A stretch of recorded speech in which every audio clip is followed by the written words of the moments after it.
حضرت ابو درداء رضی اللہ تعالی عنہ بیان کرتے ہیں، رسول صلی اللہ علیہ وآلہ وسلم نے فرمایا، روز قیامت سب سے پہلے مجھے سجدہ کرنے کی اجازت دی جائے گی اور سب سے پہلے مجھے سجدہ سے سر اٹھانے کی اجازت دی جائے گی۔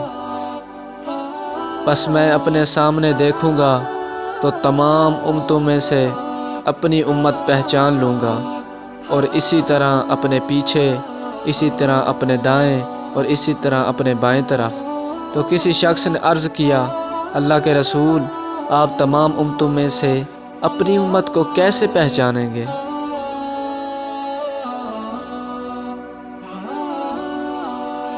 جبکہ نوح علیہ السلام سے لے کر آپ کی امت تک کتنی امتیں ہیں؟ آپ صلی اللہ علیہ وآلہ وسلم نے فرمایا،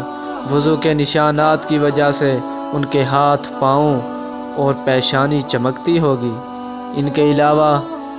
کوئی اور ایسا نہ ہوگا، اور میں انہیں اس لیے بھی پہچان لوں گا کہ انہیں ان کا نامہ اعمال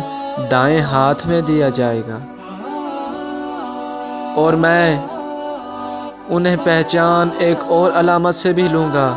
کہ ان کی اولاد ان کے آگے دوڑ رہی ہوگی۔